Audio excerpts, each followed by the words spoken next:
And we are live. Hello, everybody. Hello. Rudy, Ramon, and Seth, the man behind the curtain. Obviously, if you know my channel, you know sometimes Seth has a camera and sometimes he doesn't. It all depends on what his computer decides to do that day. So, also, Seward will be joining us. He ran into a little tech problem, but he's going to rectify that, and he'll be joining us in just a moment. But we are here today to talk spoilers. If you don't see the little emblem I have over here, spoiler talk for Venom 2. Let there be carnage. So without further ado, let me get my little intro in and out of the way, and then we'll get started. You guys ready? Let's do it. Let's do it.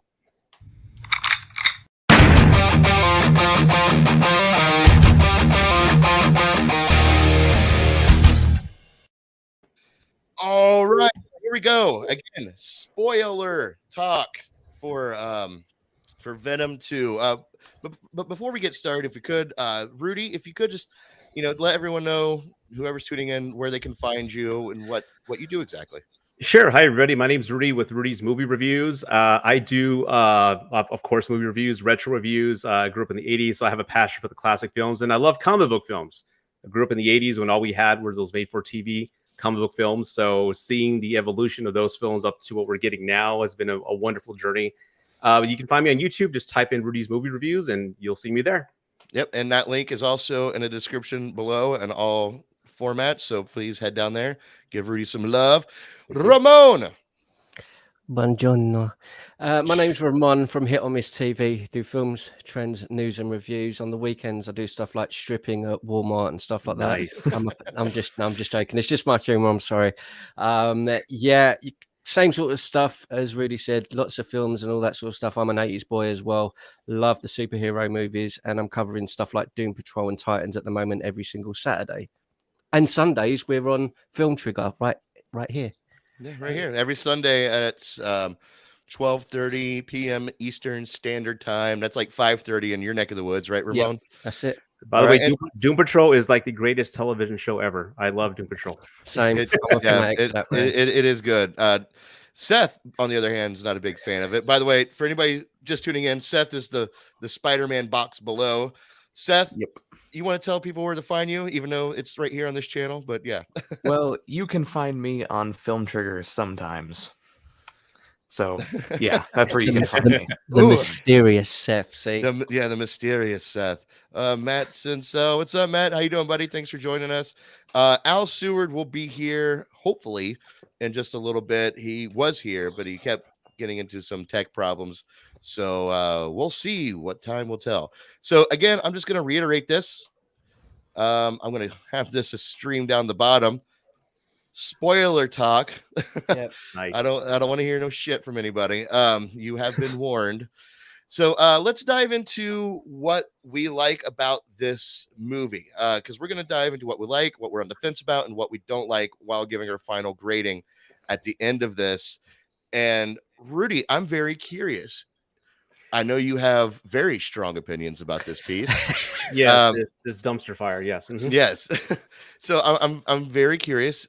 Is there anything you can critique and pull out that you will like, that you can say, okay, I did appreciate this aspect of the film? Okay. I do appreciate the casting. I think Woody Harrelson's perfect.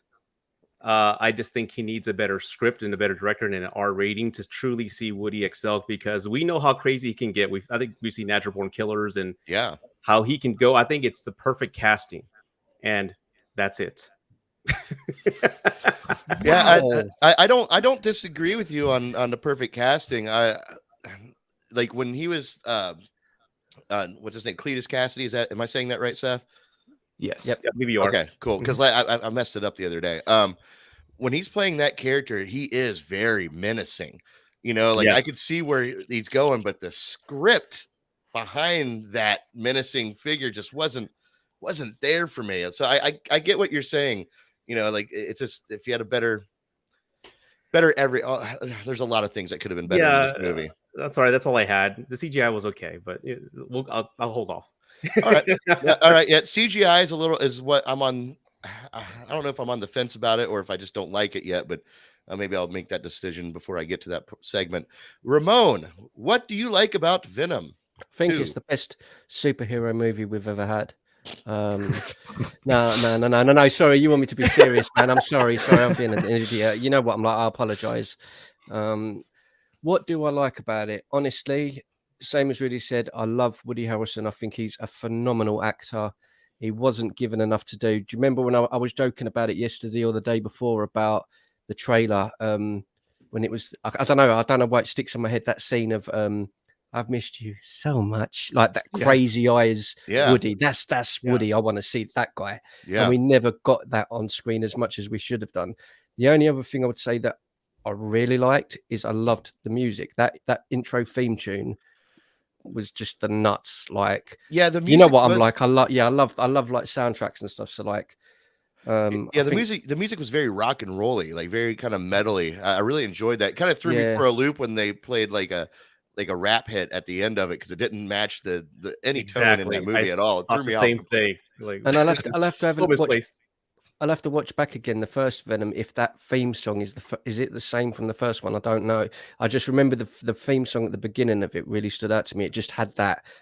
It just hit right for me. But in general, if we'll get into all the other stuff after. But what I really liked was probably Woody, and I like Michelle Williams, but again, not really given a lot. Is it Michelle Williams? Not really given anything to do. So we'll get into all of that. But yeah, Woody was the star. Just not enough of him.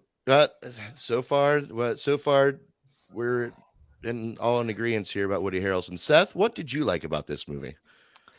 Well, you can add a third onto the amount of people who like Woody Harrelson, because Woody Harrelson, like you said, he's a good pick. He just didn't get to be fleshed out enough as Carnage. Now, unlike you guys, he's not the only thing that I liked about this movie. Like the first movie, I did like Eddie and Venom's dynamic, when they were actually together in the movie, because they do spend a bit of time apart, but when they were together, I liked the banter between them. I thought it was funny. I thought it was entertaining, and there was some good jokes. I think Tom Hardy's really good too. Yeah, absolutely. Is there anything else you want to add on to your what you like list? Nothing I can think of off the top of my head right now. That says a lot about this movie. You know what? I will piggyback off Seth, because Tom Hardy's doing that by himself. That's all CGI that's added later. Right. So Tom Hardy, from an acting standpoint, physical acting, I got to give it to him. He's going all out. So I will give him that. I will tack on to that my like list. Tom Hardy. Yeah, and that's a fair assessment, because that's actually what I was going to say. Also, Seth was, of course, the Woody Harrelson, which I've chimed in when you guys mentioned it. I think he did a good job as being that menacing bad guy. But like you, Seth, I love the dynamic between Eddie and Venom. It's just a lot of fun, and I genuinely laughed out loud for solid 50% of the jokes, while the other 50% were just like, why are you here? Why are you mushing all these jokes in here? Just choose the good ones and roll with them. But either way, that's neither here nor there. Let's see here. We got a Peggy Landrum Turley, which is my mom. Hi, Mom.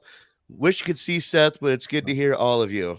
Thank you, Mama. Appreciate you tuning in. Could see me too. All right. And well, it looks like Al still having some difficulties. So, but yeah, I'll conclude what I like with this. Obviously, Woody Harrelson, the dynamic between Eddie and Venom. Is there anything else I like about this movie? The fact that you got to really think about it says a lot. So. Hang on a second. No, well, because there's a lot I'm on the fence about, so I'm trying to figure out if I want to cherry pick. I've got one for you. I've got a really positive thing to say about it. Just genuine. It's not even a joke. One thing that's very, very positive about it, even though it's not the greatest of films, one thing that I'm happy about, and I am going to praise, is the fact that we actually did get the start of seeing Carnage properly on a big screen. At least we got something. Like, I know that's not nothing to really sort of be, praising about, because the movie's not great, but at least we've got something, because I've wanted to see Carnage since I was a kid. Yeah. So And I'm at that stage, just like, yes, just They- at least we got Carnage. But They could have called it Riot 2, and I wouldn't have known the difference. there you go. Al, how are we coming through on your end? Is everything a little bit better? It's still a little choppy, but I think I can make it. Okay. It's me. It's not you guys. There's something going on. Yeah, I here. mean you're coming in smooth as butter. So, and actually you came in at the right time because we were just talking about what we like about this movie. And so I'm going to actually pass it over to you. While you're before you discuss about that, be sure to let everyone know who you are, what you do, where they can find you. Absolutely. Al from Dark Side Reviews on YouTube. That's where you can find me. And we cover just about everything, movie reviews, commentary, a lot of comic book stuff, as you can see from my background. So we'll be doing, we're going to try and do more of that. So I'm excited about talking about Venom today. But yeah, that's where you can find me. I would give you like my Twitter and Instagram, but I'm never on there. So find me on YouTube. Fair. Yeah. And again, everyone's links are in the description of this video below. So feel free to head down there and show them some love. Now, Al, since you came in at the right perfect time, tell us what you liked about this movie.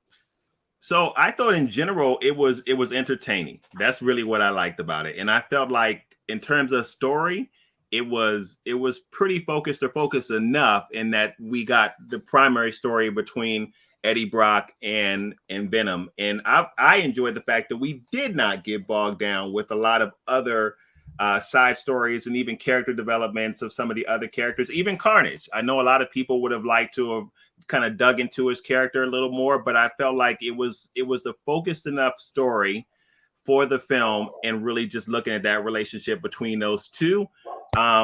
And I don't think it could have gotten away with much more. I think had Serkis tried to do more, it would not have gone well. So that's what I liked about it in general. I thought overall it was just pretty entertaining.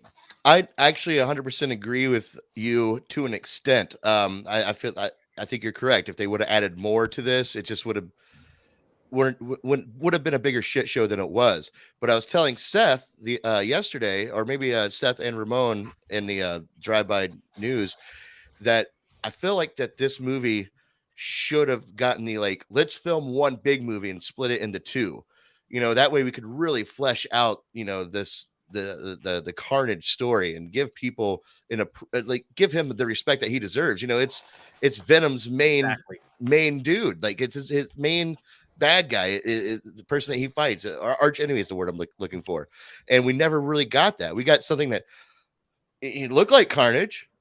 He said he was Carnage a lot, but we never actually got full Carnage. All the kills were, just shot, behind closed doors. You never actually see him eat anybody's head. It's just suggested that he ate that priest's head. That's so. Yeah, I'm agreeing with you, Al. But I think they could have made a bigger story, but split it up into two films. Personally, so yeah, I mean, I think some of the stuff you mentioned in terms of, I guess, how graphic it could have been, given that it was Carnage and Venom, all that stuff I think was scaled back because it was because it's a Disney film. But I will say this, and it's interesting to see what happens here. Is it though? It's Sony though. It's Sony. It's a Sony film. Well, that's what I'm sorry. I said a Sony film. You're right. Actually, I don't know. I'm sorry. My mind just jumped to Disney because of the MCU, and then that little, that scene we had at the end. But you're right, though. You're right. So I don't know. Or it could have been the case. I'm sorry, CB. I'm cutting you off, but it could have been the case if that end credit scene is going to be an entrance into the MCU. Maybe that could be why it had restriction too. I don't know. But man, the mouse is having that strong grip on everybody. Hopefully that's not what it is. Anyway, so okay, we've hashed out what we all like about this movie, and we're all pretty much on the same page for the most part. So let's talk about what we're on the fence. Your mixed thoughts and feelings about this film, and I will go last on this because it's one of my bigger ones because I'm on the fence with a lot of this shit. So, Mr. Rudy, I know we squeezed the least bit of hope out of you to get a positive reaction. Can we get some mixed reviews on this for you, or Oh God, what your about? mixed expectations. But what am I on the fence with this film? Wow. Okay, now I'm stretching. If I've ever stretched for a comment or a critique or nitpick, yeah, I'm stretching here. Okay, so the CGI was okay. I mean, it had potential to really create some memorable movies, standout moments. You know how Marvel has those Marvel moments that you remember after leaving the film, Vision and everybody battling Ultron and all things like that. Yeah. It never had a moment. It was just battle, battle, battle. There's something going on. You really can't tell. But it was cool to see Carnage again. I'm 44. I've mentioned this in other videos. So I grew up in the 90s where Carnage and Spawn were the darkest things ever. And that's my impression. That's what I was taking away into the film. Spawn ended up being what it is. And, you know, Carnage, it just let me down. You have a vision and a tone that you're expecting these characters to be portrayed as or in, and then you see it and you just see a film that where I'm still on the fence here, where I think Andy Serkis had control of the film, I think it would have been great. But from what I saw, I think too many producers were in their hands, or too many cooks were in the kitchen, and I think he didn't have control because it was just so fast paced with so many ideas. That is what I'm saying. I'm on the fence with the CGI, but I'm on the fence with hope. That's a reach. I'm sorry. On the fence with hope with what we can potentially see later on, and it's to give Carnage the true respect he deserves and giving us a true rated R film. All right, hey, I'm sorry. That's all I had. a round of applause for Rudy, everybody. He really squeezed that one out. Thank you, man. We're getting a bit of echo from somewhere. I'm not sure. I think Al, because I think is that better? Yes. Yeah. Yeah, it's gone. Better. Yeah, sorry. That was me trying to mess around with my speakers to see maybe I have multiple speakers going here. Maybe one of those was jacked up. Sorry about that. No worries, man. No worries. Ramon, what are you on the fence about when it comes to Venom 2? Listen, right. So, no, I'm going to be honest. I said this to you the other day. So, when I'm doing my reviews, I do this every time I do my reviews. I try to review movies as a casual fan. So, if I look at Venom, Let There Be Carnage as a casual fan that just wants oh, look, it's an action flick. There's lots of stuff going on, explosions, and oh, great, the end, walk away. I think it's a good film in that sense because it's similar to the first movie like that. That's my on the fence view. If it's my personal view, this and the first one didn't really give me what I've been waiting my whole life to see on the screen. I still agree. think I still sort of like watch them and go, yeah, they were cool. But it's that left with that feeling of, you know, like we've seen movies like Logan and they pulled that out of the bag. We've seen movies like The Dark Knight, how that was done with Joker, and like there's no excuse. There's no excuse, especially for someone like Carnage. There's just no excuse. But I'm trying to stay on the fence. I think if you're a casual fan, I think if you're just like going out with your friends at the weekend, taking a go out or something, oh, let's go and watch a flick that's just kind of, yeah, whatever. I think, yeah, it's that sort of film. But if you're going into the film expecting more than that, you're going to be disappointed as a fan. That's kind of how I feel with it. And that's me I'm trying to be positive. I'm trying to.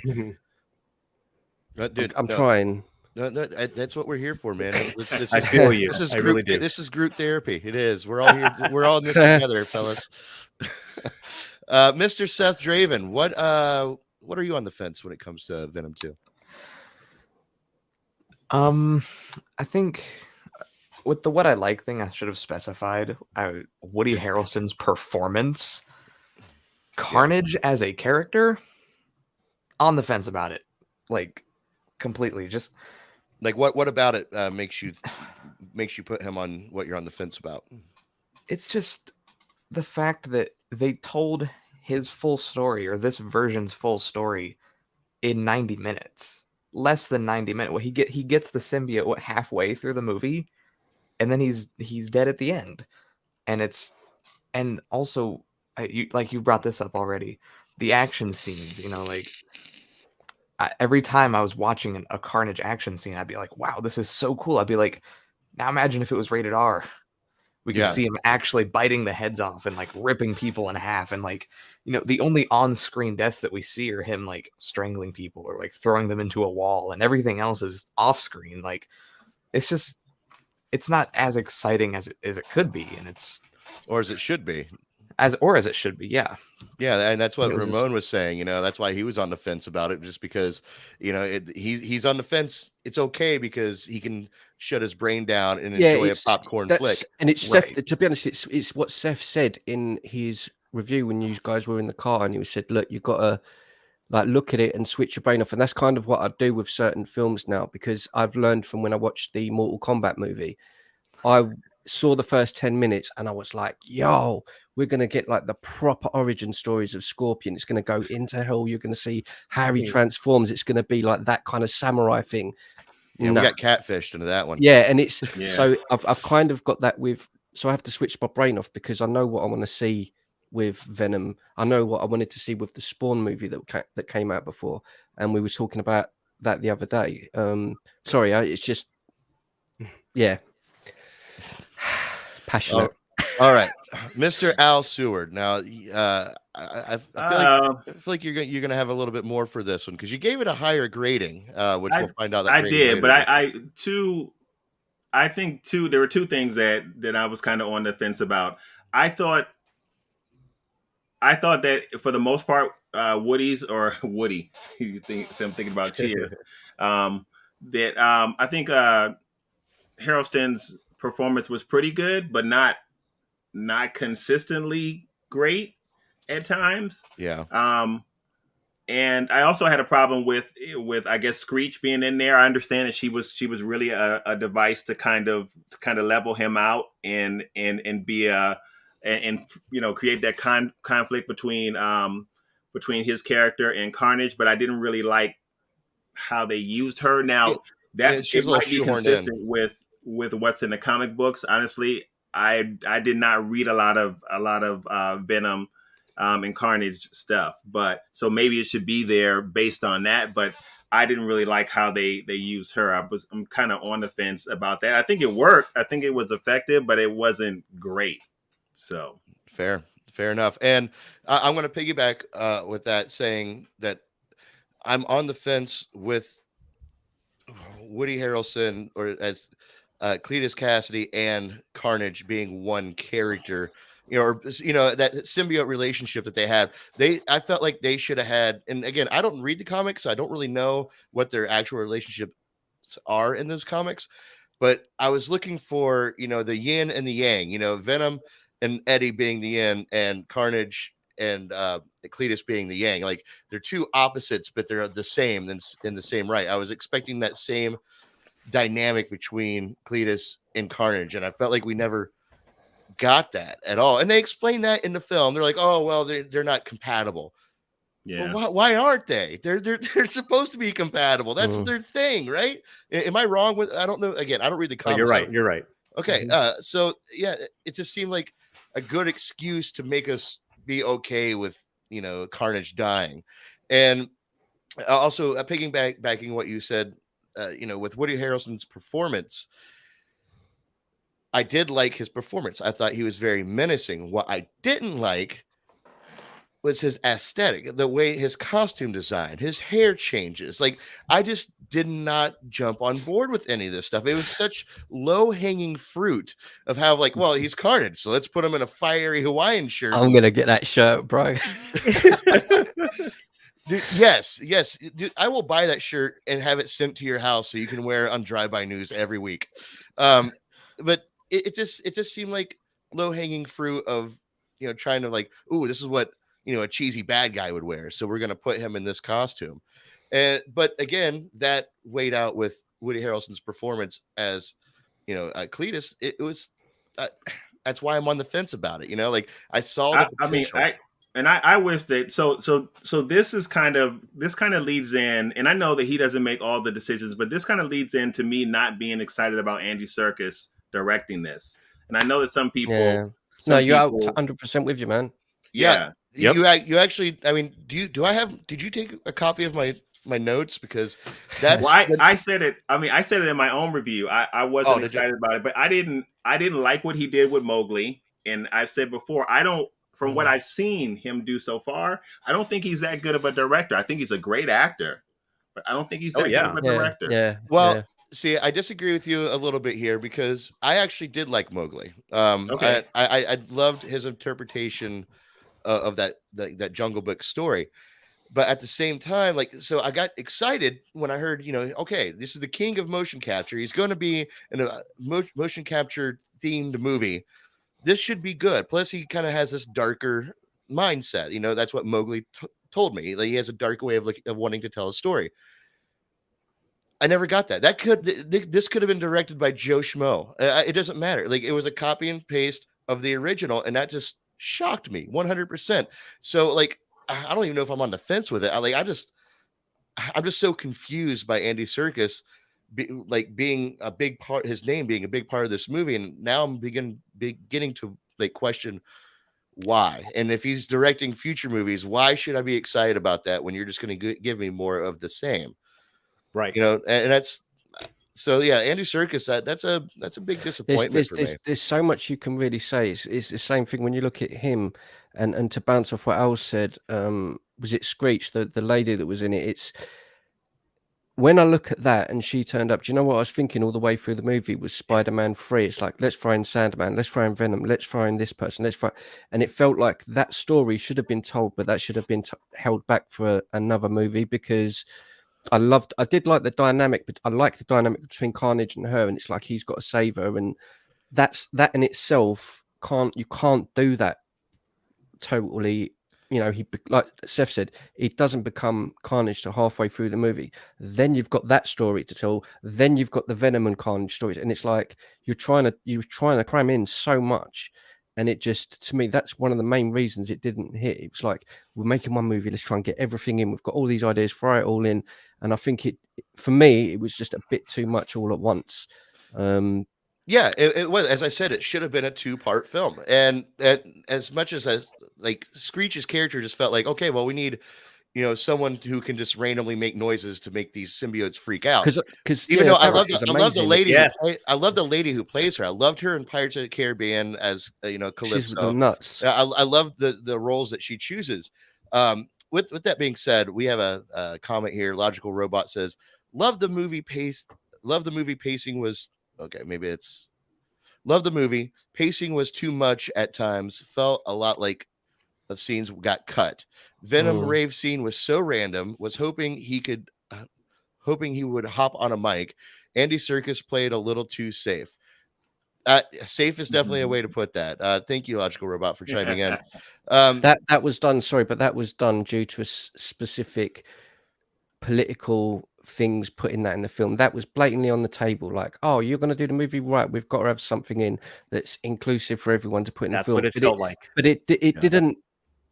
Like, it's not that I've got a problem with that in films. I think if it's done and it's needed for the movie and it's part of the story, but it was like, right, how are we going to get that in? Let's separate them so we can go over there and do that, and then he'll come back to the film. And it's like, well, that didn't really have anything to do with the film. If it had something to do with the story, I would have gone, cool, I'll get you now. But it didn't. Yeah. It felt like that. Sort of, it was put in for that reason, and I just didn't make sense to me. It just. Well, I 100% agree with him. It felt like that all-female scene at the end of Endgame. Like what? Like yeah, like doesn't make any sense. It's just like some producer or executive producer had an idea and they threw it in and filmed it after the principal photography was done. So it felt incredibly forced. That's what I mean. Well, I will say too, and you guys have heard people say this before, and I think Marvel was doing. I think a lot of people are doing it, which is pandering. That's what that's really what it felt like. But let me tell you something interesting about that scene, and let me know what you think about this. I had not for the buzzword that Venom used for the word coming out. I would not have necessarily viewed that scene that way had it not been for that word, and had it not, of course, been for what Serkis said in social media about the meaning of that scene. I would not have necessarily interpreted it that way. Am I the only one that feels like that? I think I do and I don't. I think that's what I mean. With that, it was putting him in that position to sort of say, hi, all the people that are not straight watching this movie, you're welcome as well. And it's like, you didn't need to do it. If it doesn't for me, it goes back to the thing. If it doesn't apply to the story, like if Venom jumped into a character, then went into the club, and then Brock had to go there and get Venom back or whatever. Cool, I get it. But because that wasn't part of it, it just was a spanner in the works. It didn't make sense. But I see what you mean. Like, would I have thought it if I didn't read those comments by Circus? I really don't. I don't know, man. I don't know. Well, You know I didn't read those comments by Circus, and I actually didn't really pay attention. I didn't really catch that when I watched the film. Like you guys saying it now, I get, you know, the tone that they're trying to put out there. But like you, Al, like I went in there without seeing Andy Serkis's post, so like I actually didn't really connect that as a, you know, like a shout out to the you know the gay community or whatever. I honestly didn't even think about it until you guys just mentioned it. But I mean, okay, I think you know what it is. I think you know. I had a lot of other things in my mind during this moment because this is another thing I was on the fence about, and that was the separation between Eddie and Venom, because that again such a cool story that needed a lot more time to be fleshed out. But it turned into a big joke, you know, when they finally got back together. It was just a big bit, you know. But anyway, sorry, I interrupted you, Ramon. Please continue. No, it is. I think it's the same we've said, like with a lot of the films we're watching. I think if it when you say like Al said with pandering, I think if it's part of a story and it pushes the story along and it's needed to be part of a story. I know I'm kind of repeating myself, but then it's needed. But it feels like Al said, the pandering. It's like, well, we're just going to throw something there to get people to think. But I don't get what it. Yeah. It doesn't really do anything for me for the story. It doesn't mean anything. So, like, I don't know. You could have had him going off and going into Starbucks. Hi, everyone. Here's a Starbucks. Everyone. I'm like, what's that got to do with the film? Like, Starbucks is nice, but I don't know. I mean, I think it is interesting though too. I'm sorry, Ramon. I didn't mean to cut you off. That's cool, dude. But I think it is interesting too now how, like, I've seen a lot of reviews where people have ran with it, and now apparently that whole relationship between Venom and Brock is supposed to be a I don't want to put words in anyone's mouth, but it's supposed to be, I guess, a kind of a romantic relationship. And I'm thinking, what? Well, that's where it's going to go, though. That's kind of how things will be pushed, though. It's probably. Well, Anyway, what if it does go that I feel like route? it's pandering, and if you're going to do it, then just commit. I mean, That's what I think. I mean, I would like to know more about that. I wonder if that was. I didn't read Andy Serkis's post, so maybe he explained it in that post. But I was thinking, like, I kind of caught a little whiff of that at the end when they kind of like hinted, like, you just said you love me. Like, I looked at Seth. I'm like, did this turn into a relationship? Like, are they official now? You know, like, okay. Yeah. But what if it did go that route? You know, and I wonder whose idea that was. It wouldn't surprise me if Tom Hardy had that idea himself. Is it in the comics though? I mean, if they're taking from the actual source of the comics, then I don't have a problem with it. But if they're doing it just to get retweets and, you know, hey, I got a gimmick. Let's just expand the audience and let's just put this little phrase in here. We'll get retweets and we'll capture a whole new demographic. Well, It's like, we've all seen a lot of films. It's like when they cast like a supporting cast role and the person's Asian, but they're only doing that to get the Asian market when it goes overseas. We've seen that done in many films. It's just like we all know the tricks and gimmicks that these executives are doing, and they know social media rules the world when it comes to opinions and what's going to succeed and bomb. And that's all they were doing. And I saw it right there. I didn't even see Andy Serkis's quotes or read his article. Do you know it's funny that this is coming up, because this is kind of the stuff we were going over at the weekend with how I feel about James Bond at the moment. Yeah. And that's like a whole nother story. But it's like, realistically, let's be honest, guys, we should just be sitting here talking about Venom and nothing else. Like, I know we want, like, you know, progression in the future and rah rah rah, but we're talking about Venom because we like Venom. Like, we should, all of the other things that are coming into play at the moment, it's, I don't know, I just think sometimes it, like you say, if it's not in the continuity of the story in the comic, which I don't know if it is, cool, great. If it isn't, you're gonna lose that core audience that are the ones that are going to be paying to watch these films. If you lose a core audience of anything, then you've lost. I don't understand who wins, like in a situation like that. And this is something that can, again, Ramon, like this conversation we had Sunday, this is something that one of the many things that should be discussed, because at what point in time do we stop looking like right now it happened in the movie and here we are talking about whether it should or shouldn't have happened in the movie.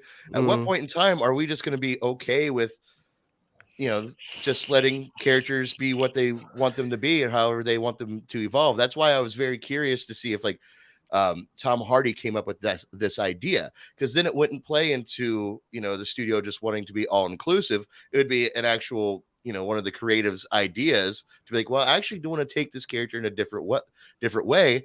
And we as an audience, I mean, we should be okay with that, right? That creative justice from the artist? To an extent, yes and no. Like I was speaking to a lot of people the other, like last week before our show, and I've come, like in my own brain, I've come to the conclusion there are people that go to watch movies like us that are, let's be honest, we're nerds, man. Like we're fucking nerds. We're a bunch of geeks, and we geek out over things. And like we sit and speak about Loki. Like, what does this mean? What does that mean? Because that's what we like doing. But then there are people that want things forced into movies that don't really care about that particular brand movie. Right. If it crashes and burns and never comes out again and there's never a sequel, these people don't care as long as their message gets heard.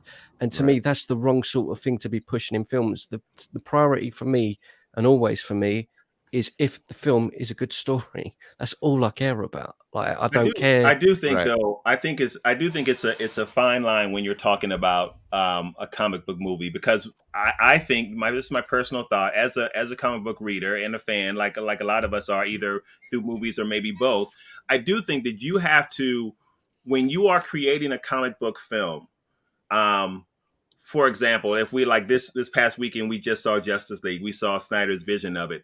I do think to some extent you do need to stay fairly close or true to the source material content. And the reason that I say that is that I understand you have to make a film for a general audience, and the fan base might not be enough to make that film successful in terms of money. And that's really what the bottom line is. How much money is this film going to make us? But I do think that you have to respect the fan base, because you would not have even gotten that movie on the big screen had it not been for the core fan base. So I think it's wrong to make even a superhero movie and totally dismiss the fan base that likes the source material. I think that is that's wrong, and I actually don't think that you can be successful doing it, because if the fan base really just kind of cuts out on you, then the chances of the movie succeeding just off of individuals that might see the trailer and think, "Oh, this looks good," is probably very slim.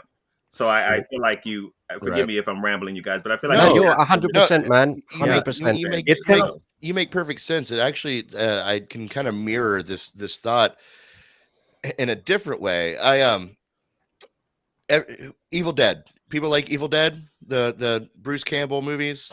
Anybody? Yeah, I have the poster right back there. All right, cool. Yeah, there it is. All right, so I am a huge fan of the 2013 reboot. It's my favorite Evil Dead movie, but it's a completely different tone and shift in tone. They got rid of the comedic element and just went hardcore slasher with it. But this was a creative change by the original, by Bruce Campbell, by Sam Raimi, and then Fede Alvarez, who directed it. It was their decision to take the original source material and just change it. They got rid of what made Evil Dead. And I'm a sucker for stuff like that. I'm a sucker for, artists being able to, have their creative justice and change things, to what they want to change it to.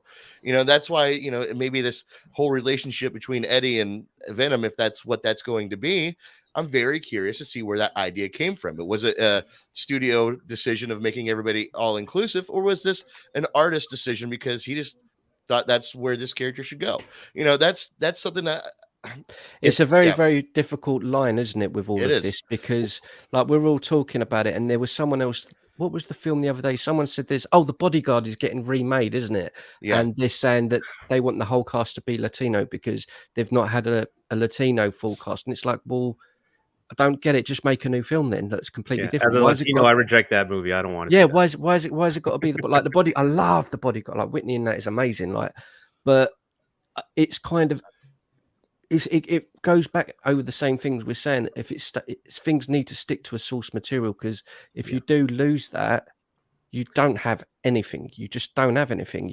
If you lose that core audience on any, it doesn't matter what it is, whether it's this, whether it's Grease, High School Musical, whatever it is. If you take away the people that put you there in the first place, who's going to go and see it? And if you Nobody. look at the, I didn't mean to cut you off, man. If you look at the history, and we all agree that it's the fans that you really have to respect. And if you want to make any changes, you have to respect the fans and the universe that's been established. And the one franchise I can think of that totally disrespected the fan base was Ghostbusters, when they totally just changed everything and just ignored the previous cast and gave them supporting roles here and there. That was a flop. I mean, in my opinion, I thought it was funny the first 20 minutes, and after that, it just got old. But that's what can happen. That's what I mean. Nobody wins. No one wins, and it's that wasn't even a Ghostbusters movie. That was a Scooby-Doo movie wrapped in Ghostbusters. Oh God, yes, that's exactly right. Yeah. Sorry, go ahead, Rudy. I was going to say, I just think it's an interesting thing, because we're in an interesting time in entertainment. Where these topics of diversity and things like that are really at the forefront, and it's interesting to see how people are tackling these topics. Now, I will say my personal opinion is that some of the opinions that are in other areas have seeped into entertainment as well. But I did tell them this on my channel, that it is false if people think, especially when it comes to diversity in American cinema, that this just started 3 years ago, because it didn't. Right. They've been talking about diversity problems in American cinema for a long time. Yeah. It just didn't have the voice that it has now. But here's my point in saying all of this. And you guys have heard me, Stevie and Ramon, and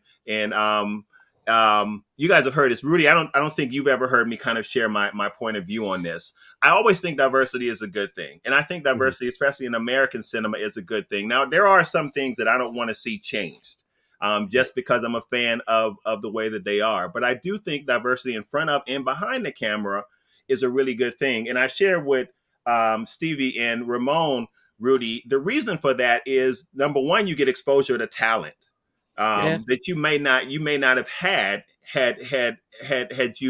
there not been efforts to diversify. But I've also said that I don't think the diversity at the expense of talent is a good thing either. So I don't think you just throw somebody on the camera because they're Black or Asian or whatever and they're terrible.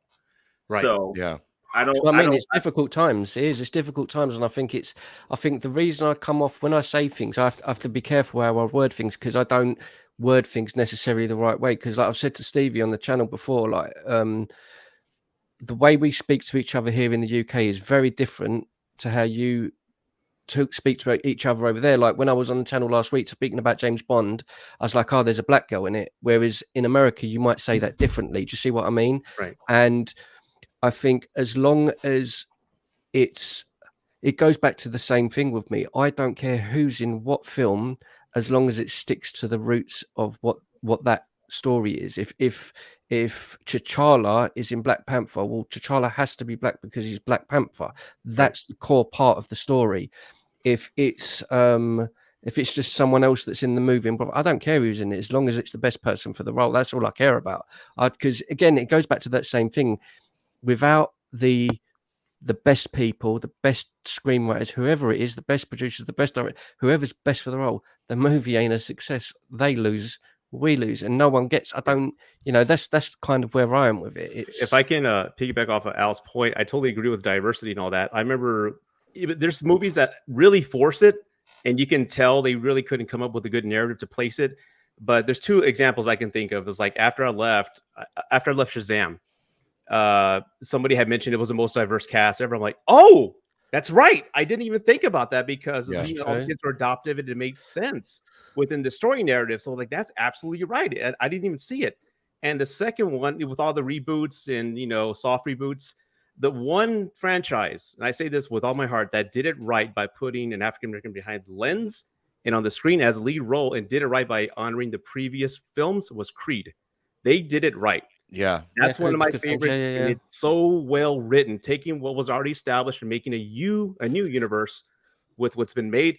I get goosebumps because I love those films, and they did it right. Yeah, that's exactly what Ramon's been preaching for weeks now. He talking about James Bond. You know, Bond, yeah, because that's what I'm saying. Creed is its should- own thing. It's its own right? beast. now. Should they change James Bond, you know, to Jane Bond, or should, you know, Idris Elba play James Bond? And I love Idris Elba, but Right. But Ramon's always been preaching like, well, no, like create a new character in that same world and then focus on that character. And that's exactly what I want to what ask. I Creed want to did. ask Al. I'm going to ask Al this one, right? Because it's. I won't go like too deep into it. Right? Say you've got. I don't know how much you follow like James Bond, but like he was based on a secret agent, like a real secret agent who worked during World War for like Churchill. So all of like the character and what he did and everything was kind of based on that. And it was like this rich white No, I kid, didn't know blah that. blah blah. Yeah, and like that, and he was called the White Rabbit. And so that's kind of his like. I just as a kid, it was like my thing growing up, what I loved. So I'm asking you honestly, like, would you rather see Elba take over and become James Bond and say makes 4 films, right? And then another actor comes in, a white actor becomes James Bond again, or would you personally rather see Elba take over and be, say, 009, create a brand new character, and everyone forward is a black guy or a young, you know what I mean? It could be a story that grows into something that it's its own thing. What, like, I'm asking you, what would you, or do you not care? Does it not matter to you? Like, because it's, like, we don't get to talk about this sort of stuff. Do you know what I mean? And I think it's good to. I'm gonna try, and I think I heard most of what you said, Ramon, because I'm still having sorry, breaking dude. up audio, but I think I heard most of what you said. So if I'm off the mark in my response, let me know. So no, I would like to see a new character, and here's why. You're a legend, bro. Huh? You're a legend. Oh yeah, no, I would like to see a new character because it is not that I'm looking for diversity in saying that, oh, I want you to switch a character who has historically been one way, i.e. my whole, I don't know if you guys saw my video about making a Black Clark Kent madness. That's how I found you, bro. About that. Anyway, but so I would like to see a new character. And for me, when you're talking about diversity, I'm not just talking about necessarily a race swap. And no, but in some cases, like, I don't mind it. Like, I loved Nick Fury as Samuel Jackson as Nick Fury. But if you're talking about iconic characters, i.e. Bond, i.e. Clark Kent, you know, for me, you don't need to switch that for me. Just give me all I'm saying is put some diversity in front of the camera. That's talented and that entertains us. That's all I'm saying. And I'm only saying that in if it's been the case that we've not had that. And that's what I'm saying there. And in the case of American cinema and Hollywood, and I think it would be hard to argue that we've not had that historically. I mean, you know that because literally people were running around in blackface because they would not cast African American actors. Mm-hmm. So what I'm saying is, yeah, I mean, give me somebody original. So I'm with you, Ramon. Like, I don't want to see that. I like Bond as I know him. Yeah, but that's kind of why I'm bringing it up, because like people are gonna have to, like we've said earlier on, we're gonna have to have like difficult situations, and I'd like to think I know you well enough on, you know, doing stuff together that if I said something out of place, you go, no, this is how it is, and this is what I think, because that's the only way people are going to progress forward and learn from things. So. And it is in my brain. I just couldn't understand the logic with people when I've like spoken about things like with Bond. It's like, but dude, if you've got a new character, man, like you've got someone that you can build over the next 100 years. Do you know what I'm saying? Like, that's amazing. Like, don't that excite people? Well, there's one interpretation that we haven't heard yet, and he's being suspiciously quiet. The Seth Meister. The Seth Meister, yes. Seth, I'm actually very curious to see if any of the stuff that we're talking about actually impacts you as a movie watcher, because you're way younger. We're just a whole bunch of old men, griping about stuff that we've known our whole lives. We're grumpy old men. Right. So I'm actually very curious to see what you think about this. And maybe let's try to bring it back to Venom a little bit. Cause yeah, sorry, my bad. My apologies. That's me again. No. I love discussions like that. But as a host, I have to try to bring it back to the core here. Going back to Venom, and maybe the possibility of a relationship bromance between Venom and Eddie. Seth, what are your thoughts? Is that something that concerns you? Is that something you don't care about? You just want to enjoy the movie? Like, where are you on this? It's something that, as of right now, I'm not gonna think too much about it. Like just by watching Venom 2, like purely going on what happened in that movie, I'm not gonna think about it. Like, cool. Like, Yeah, I don't know. really. I personally, I don't care about it. Like I don't know. Maybe if they dive into it more, maybe my opinion will change about it. Maybe I'll start to like it more. Maybe I'll start disliking it more. But as of now, I'm gonna be honest. I don't even see it. Yeah. Like Fair to enough. me, it just looks like a friendship. To me, Yes. that's all it looks Yes. like to Romance. me personally. And that's why I was kind of shocked when we got into the topic of, maybe this type of relationship, because I had blinders on. I didn't see that, and you guys brought it up. I'm like, oh, I didn't even consider that before, because I was like, Seth, I'm just watching the movie, and I'm trying not my mind wasn't quite there yet. But I'm happy Seth said that, because now, Seth, thank you, my friend, because you make me feel not as old. Because I was thinking the same thing. I was thinking the same thing. I was thinking bromance. I was thinking, yeah, like that's his boy. That's his that's his guy. His kind of his homie. Like I wasn't thinking. So yeah. See, I'm not there we go. The rest of you guys are old, but I'm not that old. Oh, whatever. All right. All right. So let's see here. I think we haven't talked about yet. What are some things we do not like about this movie? Rudy, take a deep breath. I bet you I know what Rudy's going to say, but I want to see. Yeah. Let me see what he says. Okay. Here we go. Here's what I don't like. I have some bullet points right in front of me here. Okay. So I have no confidence in Andy Serkis as a director or Tom Hardy as a writer right now, because that film was just incredibly fast paced. You never had a moment to just dwell in the emotional, happenings that were going on with these characters. I mean, the first 5 to 8 minutes, Eddie meets Cletus and he solves a crime that no one's been able to solve in years. And then he's about like sentenced to death, like in 10 minutes. Like, wait a minute. I mean, why did he ask for Eddie? What's going on? Who's Cletus?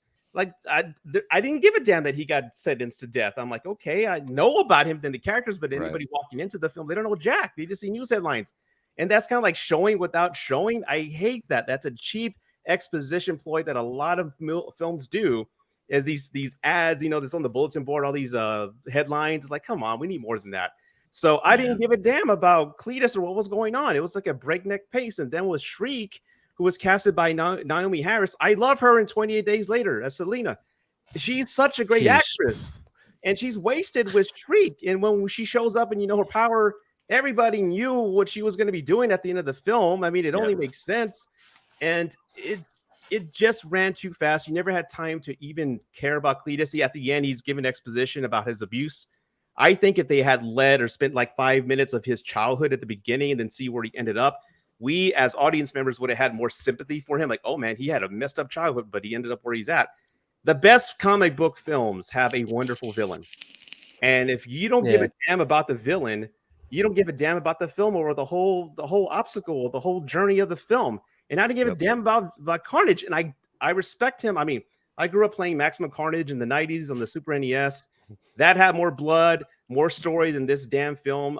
This felt like, hey, we have a Michael Myers type character that's lethal and deadly, but let's PG-13 him so we can get the kids in here. And no blood, no nothing. So let's take what makes him wonderful and what makes him memorable and a threat in the comic book world and just PG-13 him into a funny Venom character and make him red. And there we go. Yeah. That's money there. Let's put it out there. They don't give a damn, and they rushed it. And I knew watching the film, no one gave a damn about it. We've all seen films where the production and everybody loves the material. Wonder Woman, the Snyder Cut, Civil War. When people care and take time in making a film, you walk away. Yeah, they walk. That's awesome. This one, you knew no one gave a shit. I'm sorry, I don't mean to curse. Can I curse here? Oh yeah, I encourage. They didn't give a shit about this film. They just wanted to get it out of the way and move on. Disney's going to buy it anyway. Let's just make whatever we can and get as much money as we can with the franchise, and then we'll just let it go, give it to Disney. That's what they did. And I know the post-credit scene was like, everyone's like, I love the post-credit scene. But after sitting through 1.5 hours of bullshit, I was pissed when I saw it. It's like, oh well, this wasn't earned. Okay, It wasn't thanks. earned. But Seth said something to me right after we went and saw this movie. He's like, who would have known that the first like multiverse like cinematic thing we would have seen would have like where the MCU opened up the multiverse was going to be in Venom 2. Right. You know, because that's the first time like cinematically we saw like the multiverse happen in real time. Yeah. You know, so that was a funny thing I thought Seth said, man. And it's like, if that's Marvel's way of introducing the multiverse, like Doctor Strange, like acting silly in front of that trailer and creating the multiverse, and then Venom, if like, let me concentrate real hard, Eddie. And then he curates the multiverse. Is that it? Is that what they got? I mean, come on, I'm not impressed. Well, So, Loki, you had to watch Loki and all that because That's Loki's true. where the multiverse actually breaks open. But that's a whole different theory video. Ramon. What do you want to know? What I don't like about it? Yeah, man, give it here.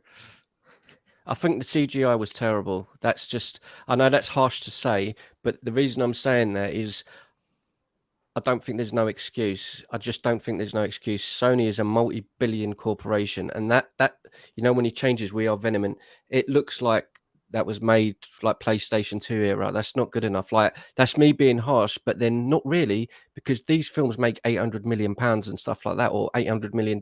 There's no excuse when you're looking at the MCU and the visuals in that. It's incredible, and I just don't think there's an excuse for it.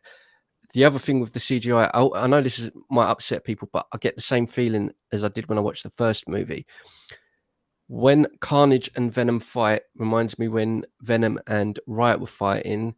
It just reminds me of Transformers, where there's so much, you know, like that fast-paced camera, and it's all like this, and I'm like, what? Where? Who's where? Like, I can't see what's going on. Maybe that's just my old age. No, I have some beats on that too. Kind of, because the other thing I don't like about it is this goes back to the core reason of why I can look at it in the mind of a casual, like I said, and go, yeah, it's a cool, entertaining film, blah, blah, blah. As me, I don't like it because I cannot for the life of me see how this Venom and Spider-Man are going to hate each other, because Venom is supposed to be this scary monster beast symbiote. You put him with Peter Parker, Tom Holland, I'm like, well, they're not really going to hate each other. There's no, you know, there's no like with it. There's no, and that's again, it goes back to the core of the film. Like, Carnage should have been terrifying. Like, I remember watching cartoons. I don't know if it was either Amazing Spider-Man or one of them as a kid. I remember when Carnage first comes in and he's all like distorted and there's them like screams and stuff. He used to terrify me. So that's what I wanted to see in the movie. And because I knew what we were going to get after the first movie, but it's more from a fan point of view. I'm just disappointed because I want to see the Venom and Carnage that I know and love. And when it didn't really sink in till the end, when Venom, he bites his head off, doesn't he? Yeah, and he eats. I'm like, okay. I'm like, all right, cool, he wins. But then it really sunk in that that's it. Carnage is gone now. Yep. That's when that sunk in. I'm like, is that really all we're ever going to get of Carnage? And I'm like, that's a bit. And I think the dynamic, as I said before earlier, with him and the woman, that should have been for another movie and could have been a much, much better story where he's trying to get to her or something else like that. Because there was the scene where he looked at her or something like that, and you see like this sadness in Woody's eyes, and I'm like, that's the guy I want to see. Like, that's Carnage's story, but we didn't get it. I've got a lot that I don't like. Sorry. Oh no, that's why we're here. And yeah, I mean, I agree with you that, you know,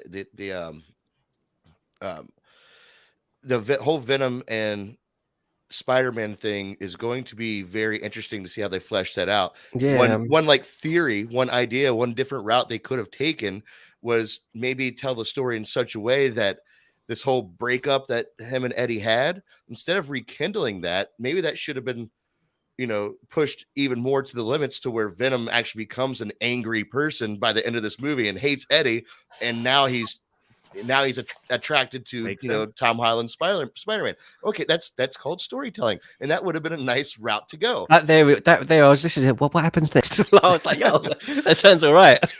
Right. Yeah. Again, this movie's just been rush, and we just put out a movie because money and shit. So Seth. I mean, I don't, Sorry, Al, go ahead, please. I wouldn't be surprised, honestly, if that end credit scene was an inroads for probably Venom to enter the MCU, and you might not ever see Tom Holland as Venom again, and you might get a completely different Venom in the MCU. All they needed, I think, all it was a bridge to say Yeah. possibly he might get there, and once he gets there, he might be completely different than what we've seen. And I don't think Marvel would have a problem with that either. They'd be just like, look, we got him in, that's all we wanted, right? Right. And then do whatever they want with him. So. It's perfect that you say that, because Seth said that to me 2 days ago. He was telling me, like, this movie just felt like it was just made just for that end credit scene. Like it was just made so we can get to that end credit scene. Seth, am I right about that? You're the one that told me that, right? Okay. So why don't you dive a little bit more into what else you don't like about this movie, or explain more onto that if you want. Was that me or Seth? Sorry. Seth. Oh, okay. I'm gonna talk about something that, of course, you have mentioned before, or a couple of you, and one of the biggest things that I really hate about this movie, is the fact that Carnage dies. Not just Carnage dies, Cletus Cassidy dies too. Oh. They both die in this movie, and it goes back to what I was saying earlier, the fact that they told this whole story in 90 minutes. The beginning of this movie, Cletus Cassidy doesn't even have the symbiote. At the end of this 90-minute movie, he's dead. And like you said, this movie, or a Carnage story, should have been something that's like a cinematic event. Like this is something that should be one giant movie, if not two movies. Like Joker, something like that. I think it deserves its own film. Right. Yeah. But they just wasted everything. And I've been saying since we first heard that we were getting a second Venom movie, my prediction was that this movie would be a little bit longer than the first one. We'd have like this big fight between Venom and Carnage. It would end with like Carnage winning, but nobody dies. And then the third movie would be Venom and Spider-Man versus Carnage, and it would be called like Maximum Carnage or something. Like I figured that's what we were going to get, but like as soon as I heard Carnage is dead in this movie, I'm like, what's the point? Like it's so many opportunities just thrown out the window. Like so many just gone. It's offensive. It is, man. Yeah, that huge missed opportunity. Al, do you agree with that? Just Venom, Carnage just was a wasted character. He could have been anybody, but they just put that name on there just to put it on the movie. Yeah, no, I think that's completely true. I think that he really now the more that I think about it, I almost think this whole movie was a device possibly to move Carnage to the MCU. But no, he wasn't. I mean, Venom to the MCU. No, he wasn't super fleshed out. But as I said, like that didn't bother me as much to the movie in the movie. But he wasn't. They didn't do a lot with his character. And even the little that they did do, I do agree with Seth on this. Even if they weren't going to go into full character dev on him, just Woody's performance, and then just the character in general was not the greatest. But as I said, for me, that was not the big thrust of why I still had fun with the movie. I mean, my biggest issue with the movie was the CGI, which was awful. I mean, it looked like you guys ever remember when you were a kid? You ever seen that colored glue? Like they have different color glues, and you can like create little designs on them when you're a kid. Kindergartners play with them. That's what it looked like. It was awful. And you can't tell me with what's possible today that it could have been better than that. Now, I don't know if there was a budgeting issue, but to me, the CGI was awful. The fighting was awful. And whenever you're doing anything with CGI, because you can literally do anything, there's no excuse for that. Like, you don't need to shroud stuff in darkness. You don't need to do a whole bunch of cuts and shaky cam. It's CGI. I mean, I thought was awful. And really, when I saw it, I thought, you know what? I'm going to go home and talk to my brother who has a 4-year-old daughter, because she could have done that, and we're going to get paid. Because that's how bad it was. Do you know what's crazy? When I was watching it, and I thought this watching the first Venom movie, and this again might upset people, I think the Venom in Spider-Man 3 looked better. I know that sounds crazy. Do you remember when when he's on the wall and he first screams? Yeah. That looks better than this one. That's how I feel about it. And to me, there's no, like, that was what, 20 years ago or whatever it was. There is, like you say, there is no excuse in this day and age. Like, yeah, I agree with you guys that there's no excuse. Personally, I didn't really have much problems with the CGI. Like, I'm also very easy to please, you know, like I really am. But my biggest thing was what Ramon was talking about, the fight scene. Now, I did notice a big change. Like, I didn't feel like I was watching him fighting Riot again. Like, Riot was just a big mess of just sloppy symbiote junk flying around. But the fight between him and Carnage, I thought was a failure of the cinematography, Andy Serkis directing this, because what was everyone's biggest complaint? They couldn't tell what was going on. You know, in the first movie, they couldn't tell what was happening when they were fighting. Now you have this opportunity. You have one dark character, one red character to hash it out a little bit better. And what's he do?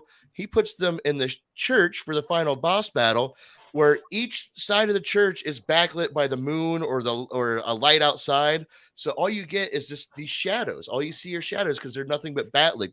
They're silhouettes during the entire fight scene. And I was like, why? Why did he choose to go this route with this?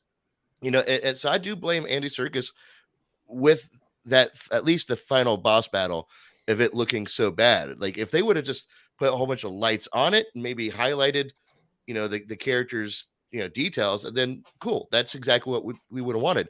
He just did the same thing that the first movie did, making it confusing, but he did it in a completely different way, in my opinion. Yep. So one of you actually said something just now, and I don't know which one of you said it, but it's really upset me, and my brain's not stopped thinking about it. One of you said Joker, something about that was me. I hate you because because what you've just done is you've just set it in my brain, just the thought of that. Imagine if Woody was in a movie that was done like in a serious concept way of Carnage's story like that. Imagine how great he could have been. Like, genuinely, how great he could have been, this dude being taken over and him, like, because he's such a good actor, losing his mind and it being more mature. And that could have been such a good film. Yep. That does sound interesting to be able to explore all Cletus's backstory and do. I mean, I don't know necessarily if you could have gotten away with the exact format as Joker, just contextually, but I'd watch that. Like, the more, do you know what I'm saying? Like, the more serious, imagine him in prison and being all creepy and like serious killer, scary, and the character study. The character study aspect of storytelling is much more vibrant when you're telling a villain story. You know, that makes perfect sense. That's why Joker worked, and I could see a Cletus Cassidy movie in a character study sort of light. That would make sense, because we are supposed to hate these people, but when you start to feel for the bad guy, you almost hate them worse for being the bad guy. You know, like it really adds to the villain. And I agree with you guys completely on that. And so when Ramon says he hates you, Rudy, for bringing that up, I love him too. No, you know what I mean. He only hates you because you put it in his head that movie. That's the movie we should have gotten. That's the movie we should have gotten and we didn't get it. You know, that's where Ramon's mindset's at. And I think we have to come to terms as fans, because again, you think of Carnage, you think of like this murderous, you know, symbiote guy. You know, you think of all the comic books, you think of what he's done, and I think as adults, so like, you know, I think I have to come to terms that we're not going to see that. Right. They're going to make a movie because the comic book audience to make the most money is people want to bring their kids to the theater and have a good time and and then leave. One of my fears is Disney buying everything and being a monopoly, because Warner Brothers, for the dumb mistakes they've done, I will applaud them for greenlighting Joker, because that is a character piece. It was even nominated for a Best Picture. And I wish if Disney does buy everything, I hope they create a division for the villains and make rated R films that are character studies because some of these films are true graphic novels that need to see the light of day, and I think they will look great on the screen. And I don't know if we'll ever get that. But you know what, Rudy, I would not be surprised if, even though they're Disney properties, we do start to see darker tones and even more graphic content. I just feel like Disney's kind of slow walking that, but I think that if the tolerance level grows for it, I think we'll see it. I don't know if you guys remember this, but it used to be. Now, if you think about the movie ratings, it used to be what is now PG-13 would have been a hard R. Yeah, like a while ago.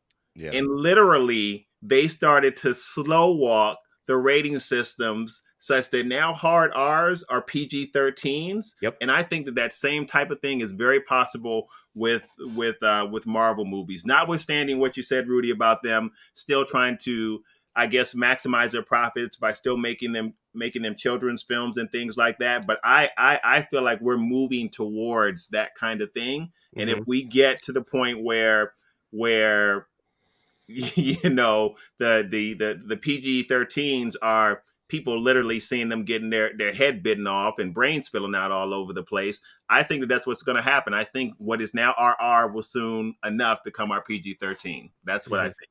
Yeah, and just to talk about the highlighted comment down here, it kind of piggybacks what we're talking about here. Logical Robot says Sony just wants to hopscotch their way to a larger universe rather than take it step for step. Venom's 2 development and execution is sadly a sign of things to come. Ooh. And I don't necessarily disagree with that, because Sony is piggybacking off this entire MCU concept. But with that being said, Al, you brought up a good point about a little harder, more mature content possibly coming from DC. Seth, you have a thought about this specifically. You think, or maybe you know something that you can explain to us of why you think it's going to go that way? Because I know you've told it to me before a few times. I'm just wouldn't mind if you rehash that for everybody. About R-rated content? Yeah, for Disney. Oh, for Disney. Well, specifically like Deadpool. Like you were telling me that. Oh, yeah. Okay, so they're doing Deadpool still. Like they're doing Deadpool 3, and they've confirmed already that Deadpool 3 is going to be rated R. And I mean, I wouldn't be surprised if Deadpool 3 ends up being a huge success, which I'm sure it will be. The first two, I believe, are both in the top 3 highest grossing R-rated movies of all time, with Joker being number 1. But assuming Deadpool 3 will be a huge success like the first two, would not be surprised if they dive further into that. Like they're like, okay, maybe we'll keep the R-rated stuff kind of like in continuity with the MCU, but still not like you don't have to watch those movies to understand what's going on in the greater story. The MCU, everyone of all ages can watch the MCU, but it's kind of for kids, kids can go and see the MCU movies, and most of the time they don't have to worry about anything happening on screen. They wouldn't do that. They wouldn't have Deadpool 3 be a super important movie and be rated R. They wouldn't do that. I think they'll keep it in continuity, but I wouldn't be surprised if they start diving into that even more. Maybe or bringing like characters that you want to see rated R, maybe into the Deadpool, right, miniverse that he'll have there. Yeah. I've wondered before, like, what if Marvel Studios becomes even more involved with the Sony movies? To the point where basically the Sony Marvel movies are just MCU movies at this point. I mean, what if, like, very, very small chance, but what if Deadpool 3 is a massive success and we end up seeing that? Like, we end up seeing like an R-rated Venom movie because of that, because of how successful Deadpool is while also being in the MCU. Yeah. Well, I think that's what this difference multiverse... between the R's, if you ask me. Deadpool is very it's silly and funny. I love it, right? But then you watch Logan and it's R as well, but the tone is there. So I'm curious how they'll handle the R. Like Al said, R's, there hasn't been a hard rated R film in the past 10, 15 years I can think of, not like the 80s. or the 70s. It's nothing compared. I mean, it's PG-13 like you said, but I'm curious how they'll handle that. Yeah, they'll throw some blood and a couple decapitations. Yay, there's your Yeah. R. But are they going to really take the tone into that space and make a true good film? Well, like look back at RoboCop, the original RoboCop. Oh, hell yeah. That is my God. But Or like, yeah, Crow or Blade. Those are rated R comic book films. I think the thing is, it kind of, I think the reason as well I get a bit frustrated with all this is kind of like we've had a teaser of the greatness. Like you have like the Dark Knight movies, you have like you've just said, Deadpool, you have like these films like Joker comes out, the DC stuff comes out, and it's a bit more mature and everything, and it's difficult because you've got to find that balance, like Seth said, because the MCU stuff is aimed at kids, but I think it's more of a frustration because we've had a tease with some of those great projects, and it's like I just want some more of that. And it's even if it is a spin-off and you don't have to see it, like if there was a Carnage movie, it was a spin-off, you don't have to see it to be linked. I'm cool with that, like, because I would love to see that film, but it's whether we get those one day, I really don't know. If Disney announced a dark universe for their streaming services, like these aren't theatrical runs, they're just streaming services, I would subscribe right now. Right, and also this is also kind of the magic, and I do want to wrap this conversation up just a little bit so we can give our gradings because I know Rudy's got to go soon, but I did want to bring this up because Seth brought up a point, like maybe we're just going to see Venom fall into the MCU world, and maybe the MCU is going to take over Sony a little bit more. But I think that's the magical part of oh, you got to change your battery pack there, buddy. Yeah. I think that's the magical part of this multiverse opening up. So now you can bring Venom over into fun MCU stuff. All right. But then Sony can bring him back and go, okay, but now we're going to rip some shit up. Like I think that's the magical part of this multiverse. You can see two different sides of these same characters in different worlds. I mean, I think that's pretty cool and a great, a smart way to go about this, because I'm pretty sure they only opened this multiverse because of the Sony Marvel, debacle.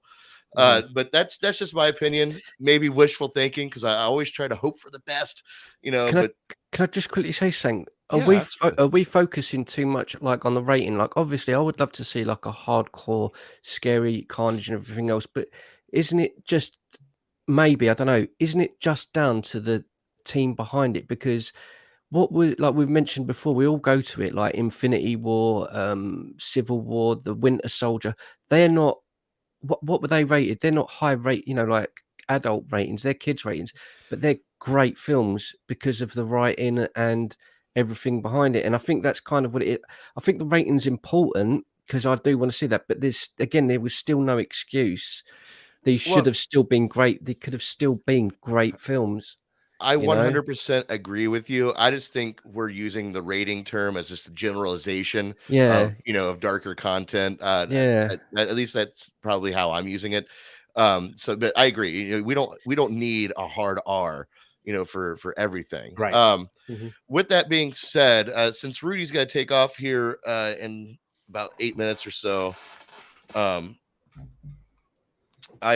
want to go ahead and just kind of give Rudy the chance to just give us an overall of what you think about this movie and give us your grade for this film. Okay, just to sum it up, Venom: Let There Be Carnage was a massive disappointment. You can tell this film was incredibly rushed and chopped up in post. So much ADR, not enough time with the characters, not enough time to really introduce the origins of a treasured fan favorite character like Carnage. So it is absolute trash. It's mouth herpes and should be avoided. And I give Carnage or Venom 2 an F. I didn't really like it. It was pretty terrible. It was bad. It was awful. It was terrible. Get him away! Hey, boo! Boo! There it is. There's his F. So, you know what's funny, Rudy? I knew you were going to give it an F. I made that before you responded to me. What grade you were going to give it? So, yeah.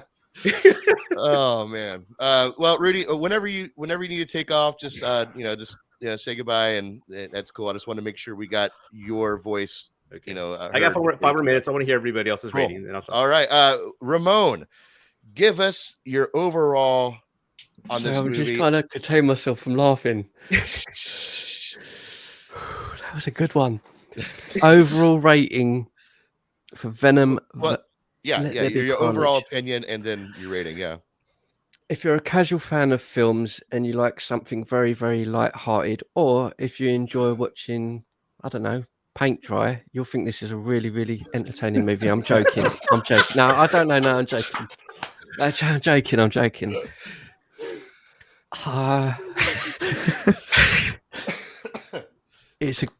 It's good in terms of casual viewing if you want something to just have on and you go, oh, cool, yeah, and then get on with your day. And it's one of those movies. If you're expecting more, if you're a hardcore fan of like comic books and stuff and want like a deep analysis of characters and development and stuff like that, you're not going to get it with this film. I would rate this a D. Well, there were parts of it that weren't very good, though. It could have been a lot better. I didn't really like it. There we go. Nice. Sorry, guys. I know it's cheesy, but I had so much I fun. think that's making wicked. it. That's wicked.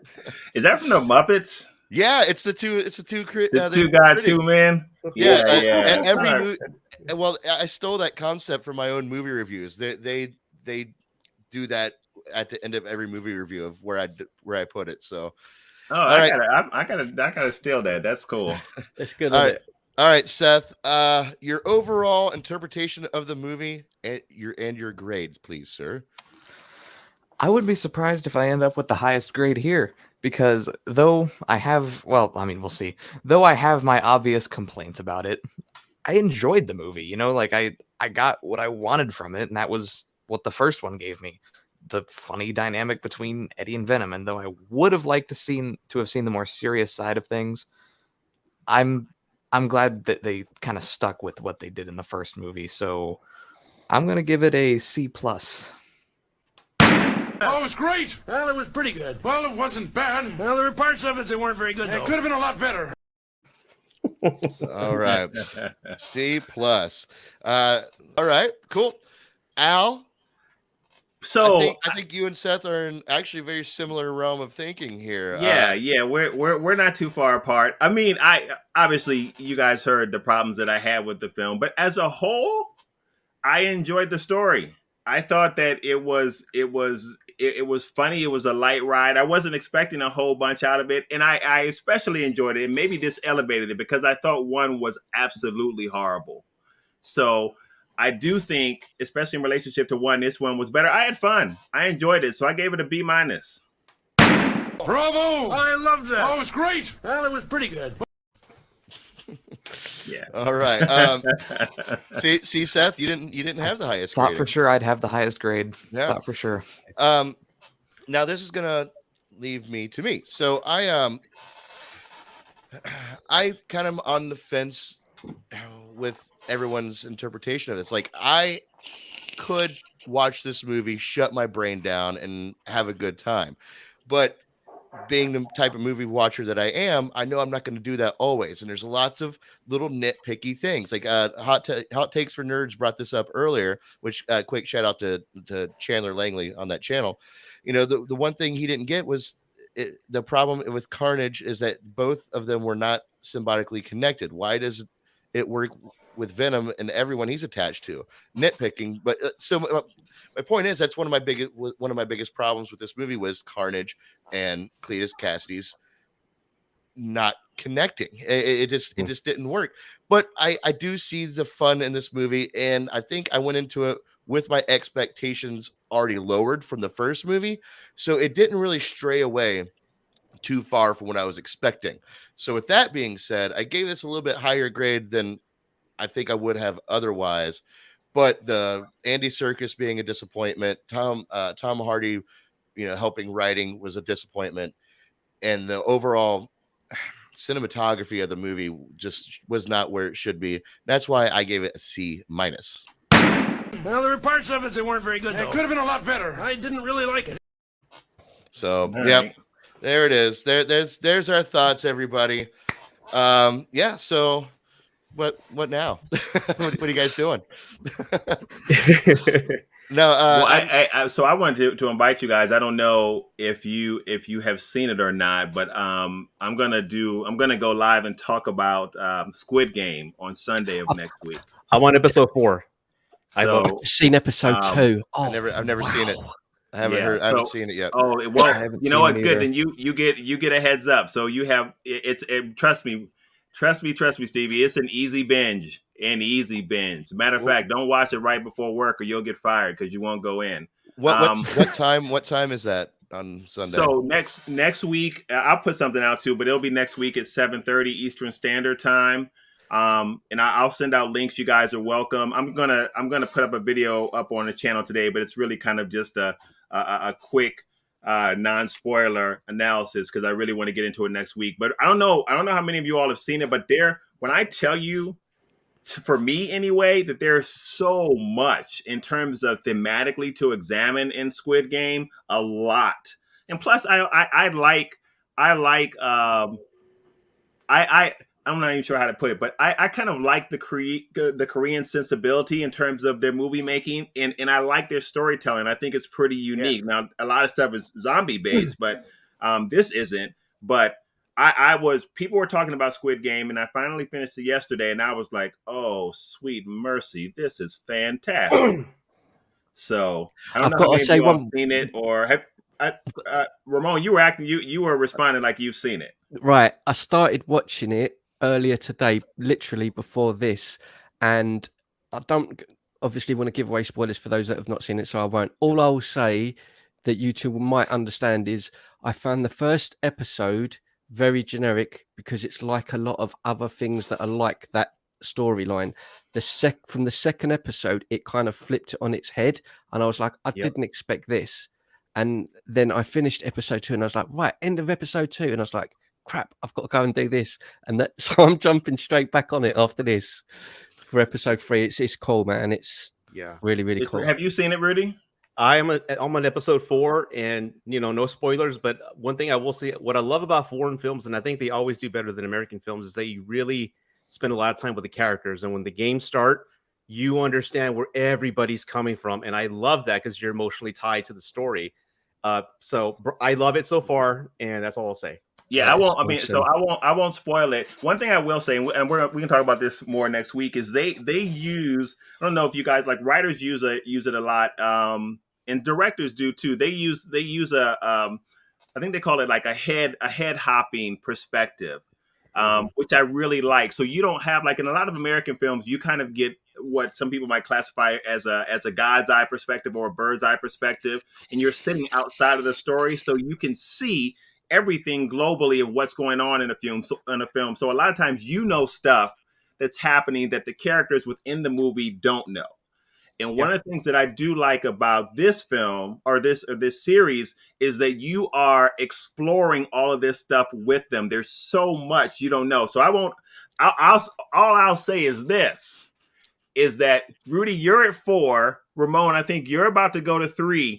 You guys have not seen anything yet. And if you think you have it figured out, I'm sure you don't. I love it. I think, but that honestly, genuinely, that's why, as I say, I watched the first episode, and Stevie and that will understand when you watch it, you go, oh, this is similar to thingy, like this other thing that I've seen. And it is very similar to that. So I was like, oh, I hope it doesn't just sort of go this way the whole time.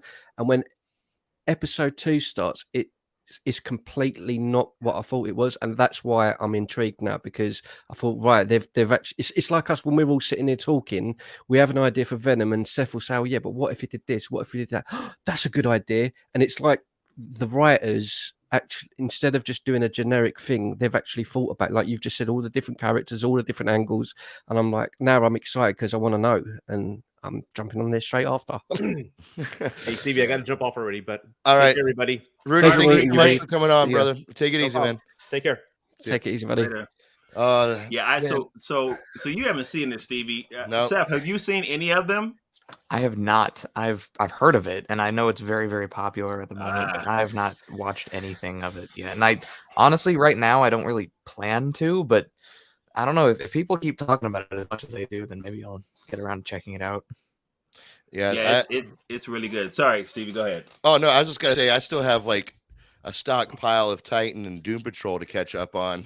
So I've got both of those to catch up, and I need to watch the I think it's the third episode at this point of Foundation on Apple Plus tonight. And people are asking me on my channel, have I seen C, the second season of C on Apple Plus? I've not. It's just so much to see. I've got to see the Bond movie. I have so much. There's a lot. There is. Man. There's so. I've got a list now of like, because I sort of like plan to do things, and like I'm kind of doing the Titans every week, Doom Patrol every week, and I'm like focus on that. There's another one on Netflix I've wanted to watch called Midnight Mass, which is a horror. I don't know if you're into horror, but it's the guys who've done House on Haunted Hill, I think it's called, and Blind Manor. So Rudy loves that show that you're talking about. Yeah, I've not seen it yet. Yeah, and I'm just like, that's what I mean. But like you've just said though, Squid Game. I was going to watch Midnight Mass, and I thought, no, I'm going to watch Squid Game because everyone's going on about it, and I'm like, damn, I'm hooked now.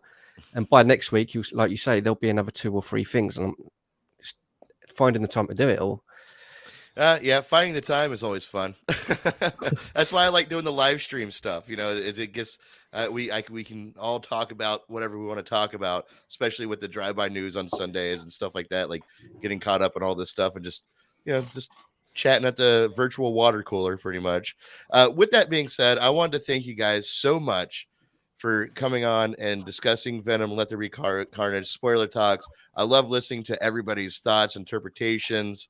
It's a very divisive movie, and just in what people were expecting or what they didn't get from it. And I think we kind of hashed through all of it pretty well. With that being said, is there anything else you guys wanted to talk about with this movie, or do you think we covered it pretty well? I've got no. It is what it is. That's kind of how I feel about it. I mean, I will watch it again. Don't get me wrong. There might be people that watch this and think, "Oh my god, it sounds terrible." I don't think it was terrible. I will watch it again. It'll be one of those that I kind of watch again. But there's a lot more that I'd put in front of it. Is the only way I can say it, really.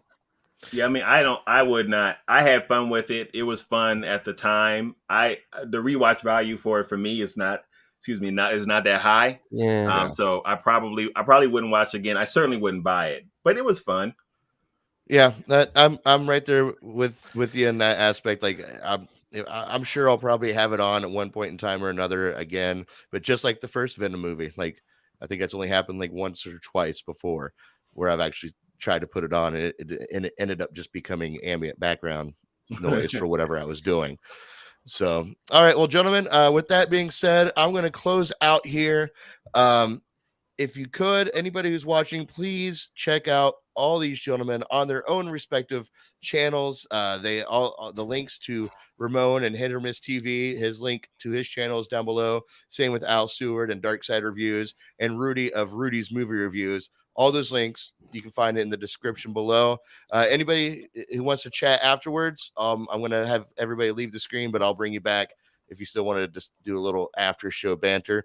But to everybody else, we'll see you next time. I think our next planned video is this Sunday at 12:30 p.m. Eastern Standard Time. I do a live a drive-by news with Ramon and Seth Draven, cool, man. And anybody else who wants to join in that I send links out to. Al, you're more than welcome to join. So until then, stay trigger happy, my friends. Peace.